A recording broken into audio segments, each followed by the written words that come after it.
سلطان محمود غزنوی رحمۃ اللہ علیہ کے پاس ایران کا بادشاہ اپنے سفیر کے ساتھ ملاقات کے لیے آیا ہوا تھا۔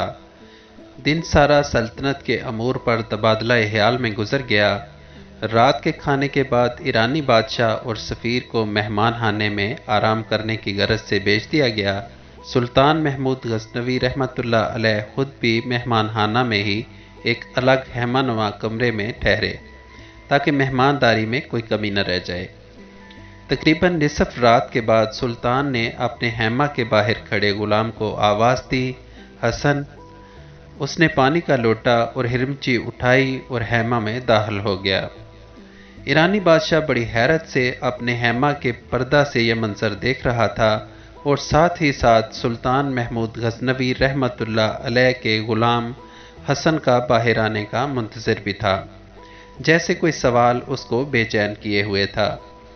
جیسے ہی حسن سلطان کے خیمہ سے باہر نکلا، ایرانی بادشاہ نے اسے بلایا اور پوچھا، جب سلطان نے تمہیں آواز دی حسن، تو تمہارا حق تھا پہلے پوچھتے۔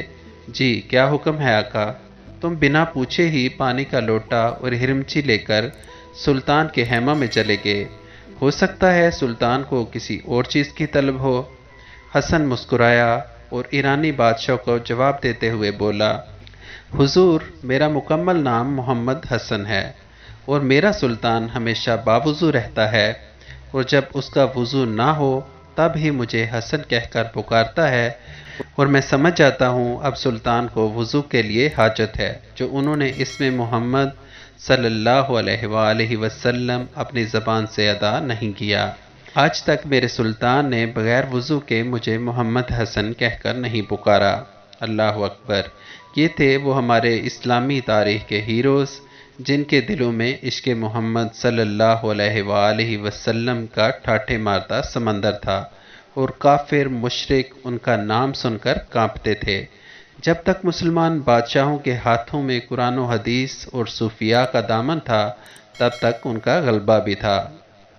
اگر ویڈیو اچھی لگے تو اپنے دوستوں کے ساتھ ضرور شیئر کریں۔